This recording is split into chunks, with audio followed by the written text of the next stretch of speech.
Hai everyone, Yamazaki di sini.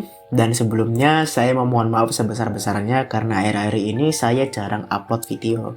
Hal ini dikarenakan saya sedang sangat-sangat sibuk di sekolah.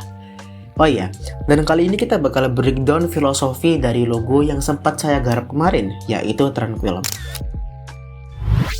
Tranquil sendiri adalah bisnis transportasi bis yang mengutamakan kualitas, inovasi, dan juga pengalaman penumpang sebagai prinsip utama yang melandasi bisnis mereka.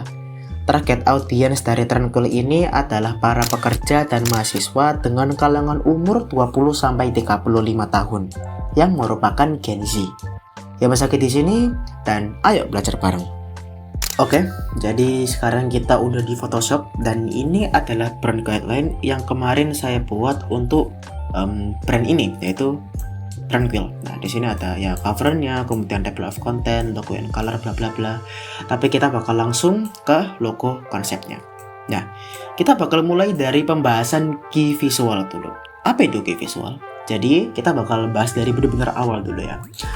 Ketika kita membuat suatu logo atau branding design untuk sebuah brand, kita perlu yang namanya informasi sebanyak mungkin, atau kita mungkin nyebutnya briefing.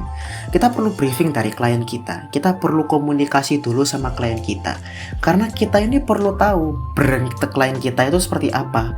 Kita perlu tahu visi misi mereka apa, target audience mereka siapa, brand value mereka siapa. Intinya di dalam tahap ini kita perlu tanya sebanyak mungkin. Kita perlu ajak dia komunikasi sebanyak mungkin biar kita tahu, oh brandnya tuh gini ya. Ibaratnya kita lagi PDKT sama brandnya tuh kayak gimana. Nah, setelah kita dapat informasi tersebut, kita bisa catat di buku catatan atau mungkin di Microsoft Word juga bisa. Terserah kalian mau di mana. Kita bisa bikin mind map. Nah, mind map ini sebenarnya ada dua metode, yaitu STP dan juga 5W1H, tapi saya akan berfokus untuk membahas metode yang STP aja.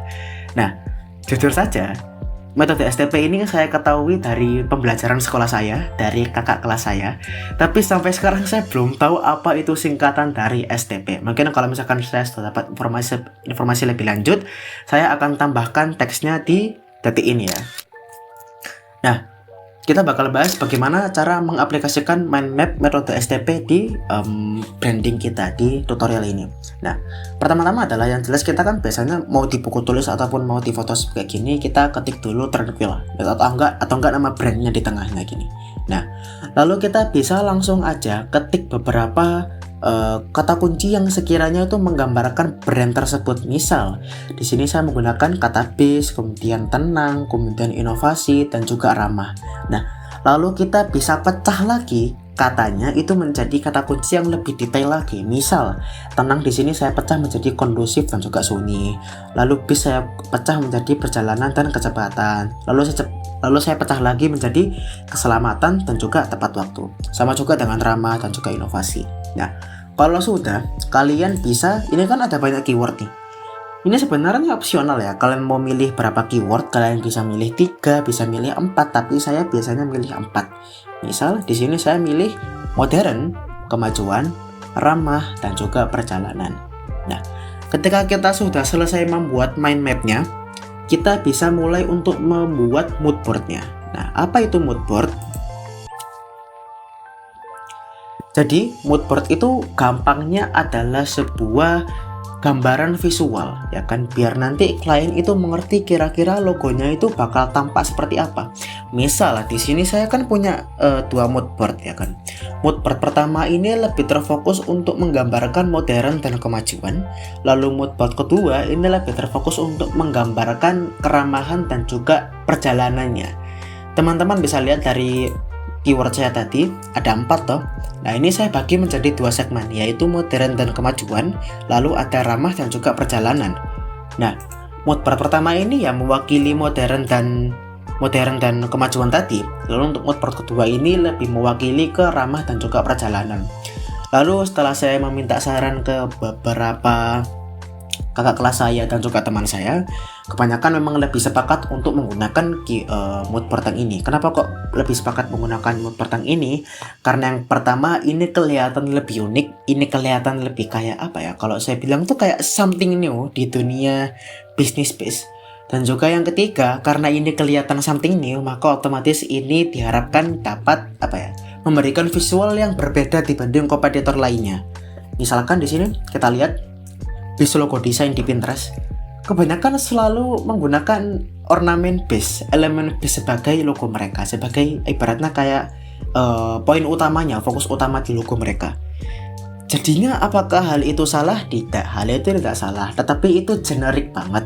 Kalau misalkan saya memaksakan untuk menggunakan tipikal logo yang nantinya itu kayak pakai logo ornamen base lagi, itu bakal susah stand out dibanding kompetitor lainnya. Lalu juga teman-teman bisa lihat kebanyakan itu menggunakan tipikal warna yang color palette itu gelap, warna hitam, abu-abu gitu ya kan. Jadinya kalau misalkan saya menggunakan color palette yang sama lagi juga akan membuat brandnya susah untuk beda, susah untuk unik dibanding kompetitor lainnya.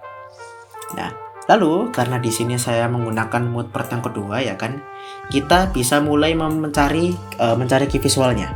Nah, mood board ini kan keywordnya adalah ramah dan perjalanan. Nah, ramah dan perjalanan ini kalian pecah lagi lebih detail lagi. Misal kita mulai dari ramah dulu. Ramah kan di sini dipecah menjadi suportif dan juga responsif.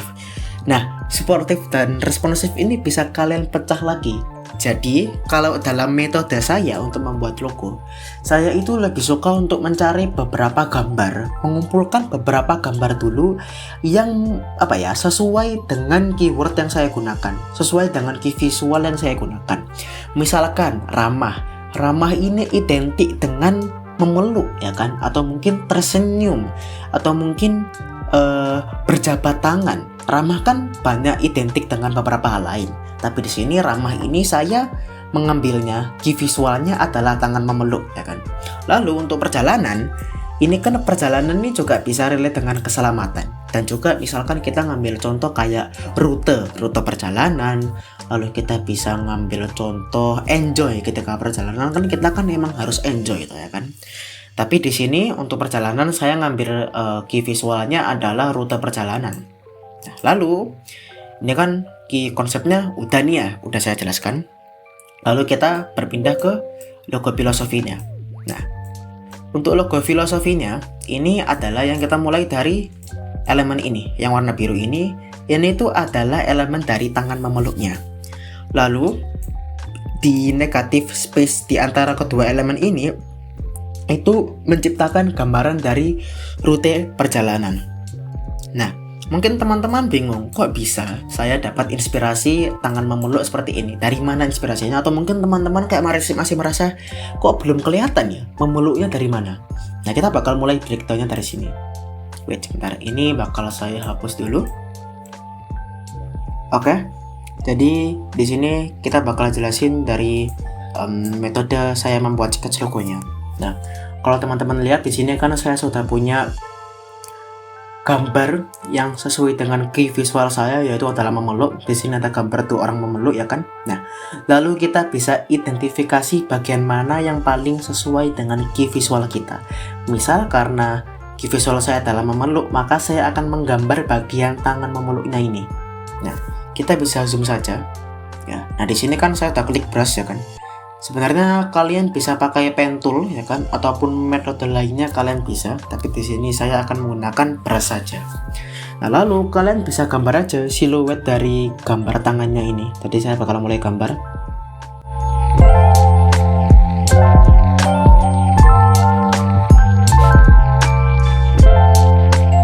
Nah, kalau sudah, di sini kita bisa pakai ini ya kan, pen bucket tool, terus kita isi warnanya di sini. Kalau sudah, kita bisa matikan gambar di belakangnya. Nah, jadi ini adalah elemen dari tangan memeluk itu yang bakal kita pakai di logo kita nanti. Nah, kalau udah, ini kan konsepnya nanti saya duplikat, Ctrl C, terus saya taruh ke atas sedikit, terus saya Ctrl T, klik kanan, terus kita bisa klik flip horizontal, lalu kita klik flip vertikal, dan ya, dia jadinya gini. Jadinya nanti ini tinggal di rotate aja kayak begini kira-kira. Nah, idenya sketch logonya itu seperti ini. ya kan. Lalu nanti ketika saya digitalisasikan di Adobe Illustrator, dia jadinya bakal seperti ini. Tada. Nah, teman-teman bisa baca logo filosofinya di sini, ya kan. Elemen tangan ini memiliki makna sebagai simbolisasi dari lingkungan yang ramah. Lalu rute perjalanan ini untuk menggambarkan tranquil sebagai bisnis transportasi bis yang mengutamakan ketepatan waktu dalam perjalanan. Lalu di sini sisanya brand guideline nih ya mengenai fontnya, ya kan. Lalu juga ya Allah, Photoshopku kenapa? Ya intinya adalah ketika kalian melakukan proses branding design itu, yang benar-benar kalian butuhkan pertama adalah briefing, informasi sebanyak mungkin, karena hal itu bisa membantu kalian, bisa memudahkan kalian dalam membuat branding design nantinya. Dan juga selain itu kalian juga butuh mungkin saya nyebutnya kayak skill analisis. Jadi kalian butuh kayak analisis sebisa mungkin, sejago mungkin, biar kalian bisa menganalisis apa yang ngebuat brand lain itu kelihatan unik. Dan kalian harus bikin strateginya biar gimana biar kelihatan kayak logo kalian, branding kalian itu ya unik dibanding kompetitor lain. Begitu. Well, saya rasa itu aja yang saya sampaikan pada hari ini. Dan kalau kalian enjoy sama video ini, jangan lupa buat klik like, share, dan subscribe. Dan jangan lupa juga nyalain loncengnya biar kalian gak ketinggalan konten selanjutnya. See you next time, and bye-bye.